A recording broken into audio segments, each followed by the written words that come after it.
जी, ये अंजन शिला है। इस पे जब कोई भी आता है भक्त अपनी उंगली घिसता है तो पहले से ही ठाकुर जी के समय से, बाकी को देखने में आप इस पे लाइट डालेंगे या आपको देखने में शिला ये सफ़ेद लगेगी, पर इस पे जब उंगली घिसेंगे आप तो आपको इसमें है ना इस तरह से है ना अंजन निकलेगा। सभी भक्तों को मेरी राधे राधे। मैं प्रियाशरण पारा सर स्वागत करता हूं आपके अपने चैनल ब्रज महिमा में। राधा रानी की कृपा से आप सभी भक्तों को और हमको किशोरी जी की 8 सखियों के दर्शन बड़े ही सहज में प्राप्त हो रहे हैं। उसी श्रृंखला में आगे बढ़ते हुए आज हम एक और सखी के गांव आए हैं।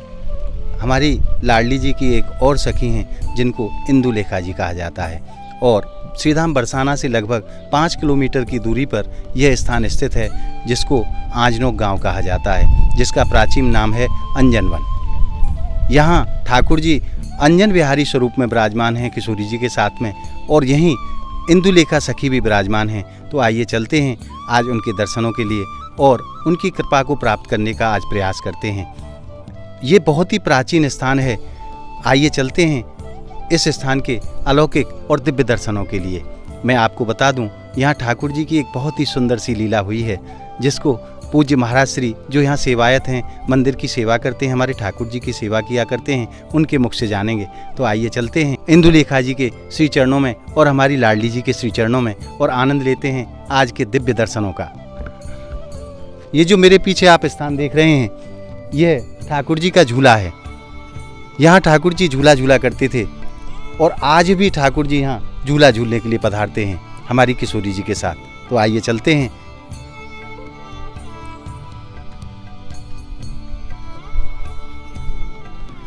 और इसी स्थान के बराबर में यहाँ बड़ा ही सुंदर एक छोटा सा कुंड है जिसको किशोरी कुंड कहा जाता है, वो भी विराजमान है। दर्शन से पहले मैं आपको किशोरी कुंड के दर्शन करा देता हूँ।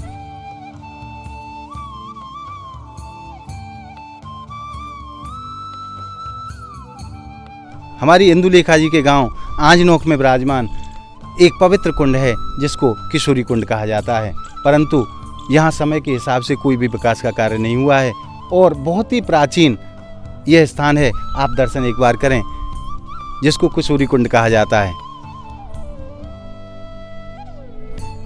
हमारे ठाकुर जी जब लीला करने के लिए यहाँ पधारते हैं और जो जल आदि का जो कार्य होता है वो इसी कुंड से संपन्न होता है जिसको किशोरी कुंड कहा जाता है। तो आइए अब चलते हैं किशोरी जी के चरणों का ध्यान करते हुए इंदुलेखा जी के दिव्य दर्शनों के लिए। क्या उनकी लीला है, क्या उनकी महिमा है और हमारे ठाकुर जी की कुंज लीला में क्या उनकी सेवा है, ये जानेंगे वहाँ पहुँच कर के पूज्य बाबा महाराज के द्वारा। तो आइए चलते हैं दर्शनों के लिए। और यहाँ मंदिर निज प्रांगण में बाबा भोलेनाथ भी विराजमान हैं और ब्रजमंडल में ऐसा कोई भी स्थान नहीं है जहाँ बाबा भोलेनाथ विराजमान ना हो, क्योंकि हमारी किशोरी जी और श्याम सुंदर की लीला के परम रसिक हैं बाबा भोलेनाथ। तो आइए प्रथम दर्शन उन्हीं के करते हैं। बाबा भोलेनाथ यहाँ साक्षात स्वरूप में विराजमान हैं अपने परिवार के सहित। जय हो बाबा भोलेनाथ की जय हो, जय हो, जय हो बाबा भोलेनाथ, आपकी जय हो।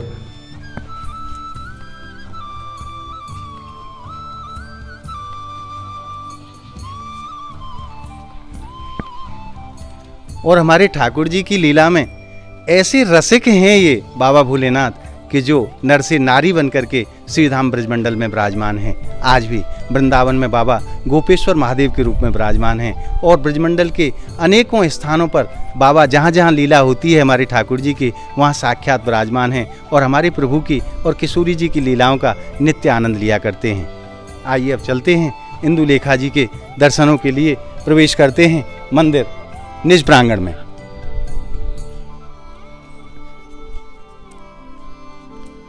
जय हो मेरे अंजन बिहारी सरकार की जय, जय हो लाडली लाल की। और अब हमने प्रवेश कर लिया है मंदिर निज प्रांगण में। आइए चलते हैं प्रभु के दर्शनों का आनंद लेते हैं। और अब हम पहुंच गए हैं इंदुलेखा सखी मंदिर के निज प्रांगण में। आइए आनंद लेते हैं आज हमारी किशोरी जी और श्याम सुंदर और संग में उनकी जो सखी हैं इंदुलेखा जी, उनके दिव्य दर्शनों का, और जानते हैं पूज्य बाबा महाराज से यहाँ उनकी क्या ठाकुर जी की लीला में सेवा है और कैसे किस प्रकार के उनके दर्शन हैं। तो आइए चलते हैं पूज्य बाबा श्री के पास। महाराज जी राधे राधे। राधे राधे जी। प्रभु सर्वप्रथम आप अपना जी, शुभ नाम। हमारा नाम विमल है जी और हम यहाँ पे ठाकुर श्री राधा अंजन बिहारी जी की सेवा करते हैं। जी। हम आपको विग्रह परिचय कराते हैं सबसे पहले, ठीक है। सभी भक्तों को जय श्री कृष्णा, जय श्री राधे। ये ठाकुर श्री राधा अंजन बिहारी जी बड़े विग्रह स्वरूप जी। और इस साइड ये राधा इंदुलेखा जी, जिनके हाथ में प्लेट और पुष्प हैं, और एक जल की झाड़ी, ये इंदुलेखा जी, और ये विशाखा, और गोपाल जी के पास में ललिता जी, ठीक है। ये विग्रह परिचय। और ये अंजन शिला जी। ये शिला ठाकुर ने प्रकट की थी किशोरी जी काजल लगाने को। एक बार श्रृंगार में किशोरी जी काजल लगाना भूल आई थी। बाहर ठाकुर जी का रासमंडल जो अभी आपने दर्शन किए, ये अभी करना, तो ये ठाकुर जी के 8 झूला हैं 84 कोस में, जिनमें से एक ये झूला है। इसी झूला पे ठाकुर जी आते और बंसी बजाते, तो राधा रानी और उनकी सब सखियाँ आके अपनी झूला लीला करते और चले जाते। एक बार यहाँ पे ठाकुर जी ने ठाकुर जी के जो झूला लीला का टाइम होता था, उससे पहले बंसी बजाना शुरू किया। बंसी बजाना शुरू किया तो किशोरी जी उस समय अपने श्रृंगार के लिए बैठी थी, पर श्रृंगार कर नहीं पाई थी। जब तक श्याम सुंदर ने बंसी बजा दी तो किशोरी जी श्रृंगार के बोला, ललिता जी को आदेश किया थोड़ा शीघ्र श्रृंगार करते हैं और चलते। श्याम सुंदर की बंसी बज रही। अब श्याम सुंदर किशोरी जी को बिना श्रृंगार के ही बुलाना चाहते थे, तो श्याम सुंदर ने बंसी को इतना मधुर बजाया कि किशोरी जी अपनी शुद्ध बुद्ध खो गई, और जो जैसी स्थिति में बैठी थी वैसे अपने निज महल से आके श्याम सुंदर के साथ में झूला पे विराजमान हुई। अब जब विराजमान हुई तो किशोरी जी का वो अधूरा श्रृंगार देख के ठाकुर जी ने थोड़ा सा प्रयास किया किशोरी जी से, तो वो किशोरी जी मान की लाडली हैं, तो छोटी छोटी बात पे नाराज़ होती हैं। किशोरी जी वैसे नाराज़ हो गई। फिर श्याम सुंदर ने बड़े प्रार्थना किया, उनको मना के सारा श्रृंगार अपने हाथों से किशोरी जी का किया। ठाकुर जी ने जी। ठाकुर जी ने जब सब श्रृंगार किशोरी जी का करके किशोरी जी को देखा तो उनके नेत्रों में काजल नहीं। जब ठाकुर जी ने ये शिला प्रकट की है और इस शिला से किशोरी जी के आँखों में काजल लगाया। लगाने के बाद में किशोरी जी ने वहाँ पे ये ठाकुर को नाम दिया अंजन बिहारी। वहाँ से ये ठाकुर का नाम अंजन बिहारी, और किशोरी जी ने इस स्थान को नाम दिया था अंजन वन। इसका प्राचीन उपवन में अंजन वन बोलते हैं, और वहाँ से ठाकुर का नाम चला अंजन बिहारी। और आज भी इस गांव को आजनोक गांव उसके बाद में अंजन वन, जब ये गांव बसा तो अंजन वन से ही इसको आजनोक नाम रखा गया। उपवन में आज भी अंजन वन है, पर गांव का नाम गांव जब नहीं था तो गांव जब बसा है तो इसका नाम आजनोक ही रखा गया। अंजन वन का ही अपभ्रंश जो है जी, वो आजनोक, हाँ आजनोक रखा गया। उपवन में हम देखेंगे तो अंजन वन अभी भी चलता है, पर इसका जब गांव बसा था तो इसका नाम अंजन वन और आजनोक रखा गया। हमारी ठाकुर जी की कुंजली विवाह में महाराज जी क्या इंदुलेखा की सेवा है? इंदुलेखा जी एक डांस एक्सपर्ट हैं जी, हाँ, नृत्य कला की बड़ी निपुण हैं।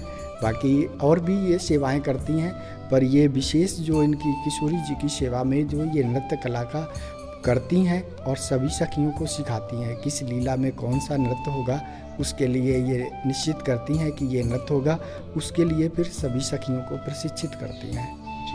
और अपने ये ठाकुर और श्याम सुंदर के लिए कई मंत्रों का जाप करती हैं ताकि उनका बहुत सहज मिलन हो, ज़्यादा मिलन हो। उसके लिए ये किशोरी जी की सेवा में उनके लिए ये मंत्रों का जाप करती, नागतंत्र के मंत्रों का। जी, ये अंजन शिला है। इस पे जब कोई भी आता है भक्त अपनी उंगली घिसता है तो पहले से ही ठाकुर जी के समय से, बाकी को देखने में आप इस पे लाइट डालेंगे या आपको देखने में शिला ये सफ़ेद लगेगी, पर इस पे जब उंगली घिसेंगे आप तो आपको इसमें है ना इस तरह से है ना अंजन निकलेगा। एक नेचुरल जो अंजन होता है, एक डार्क नहीं जैसा कि हम लोग है ना काजल लगाते हैं, पर इसमें अंजन का जो काला इतना चिन्ह होता है नेचुरल, जो शिला पे हम उंगली घिसते हैं तो उस शिला से जितना जैसे हम चंदन घिसते हैं, ठीक है, तो चंदन घिसने में थोड़ा प्रयास करते उसी तरह से हम इसमें अपनी उंगली घिसेंगे तो उस तरह से आपको नेचुरल अंजन जो ठाकुर जी का है। बाकी शिला उतना पुरानी उसी समय से आज भी इस जगह पे कवर्ड है, और इससे सभी भक्त आते हैं, अपना आंखों में अंजन लगाते हैं, ठाकुर जी की कृपा का है ना आनंद लेते हैं। तो हमारी लाडली जी ने जो अंजन लगाया है जी, वो इसी शिला से ये हाँ, ये शिला है जो अंजन शिला ये ठाकुर ने प्रकट की। और उसके बाद में इसी शिला से किशोरी जी की आंखों में काजल लगाया। जब काजल लगाया तो वहाँ पे किशोरी जी ने ठाकुर जी को नाम दिया अंजन बिहारी। वो इस शिला से ही ये अंजन बिहारी बने किशोरी जी के द्वारा। जय श्री कृष्णा। बहुत बहुत धन्यवाद महाराज, आपको बार बार आपको प्रणाम।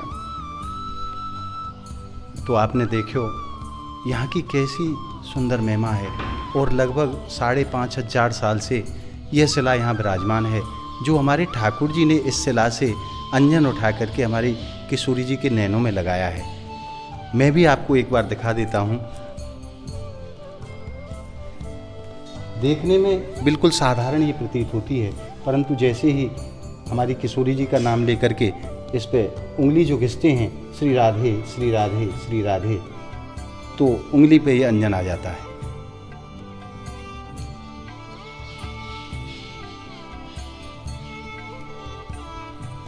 आज भी ब्रजमंडल में हमारे ठाकुर जी की लीलाओं के साक्षात प्रमाण के रूप में ऐसे स्थान विराजमान हैं। और जब भी आपके ऊपर हमारे ठाकुर जी कृपा करें, हमारी लाडली जी कृपा करें और आप बरसाना धाम पधारें, तो इन स्थानों के दर्शन करने के लिए आप जरूर आएँ, क्योंकि ये वो स्थान हैं जो आज भी हमारे ठाकुर जी की लीला के गवाह के रूप में आज भी इन स्थानों पर विराजमान हैं। और प्रभु के मंदिर के मुख्य द्वार पे ही यहाँ साक्षात स्वरूप में हनुमत लाल जी भी विराजमान हैं। आइए इनको भी प्रणाम करते हैं। जय हो मेरे हनुमत लाल जी। और आइए अब प्रभु के दर्शनों के उपरांत प्रभु के श्री चरणों में मैं आप सभी भक्तों की तरफ से और अपनी तरफ से प्रणाम कर देता हूँ। जय हो मेरे अंजन बिहारी सरकार की जय, इंदुलेखा सखी की जय, वृंदावन बिहारी लाल की जय। और मैं आपको एक बार मंदिर के भी निज प्रांगण के भी दर्शन करा देता हूँ। अंदर से कैसा सुंदर यह स्थान है, उसके भी आप दर्शन एक बार करें।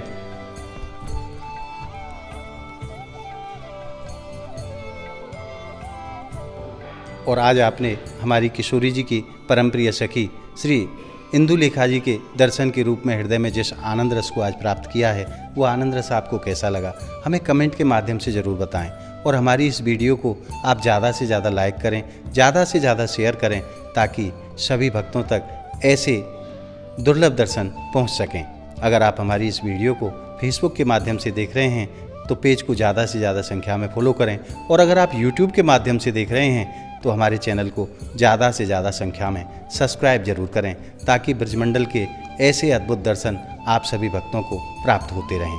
तो मिलते हैं अगली सखी की वीडियो के साथ।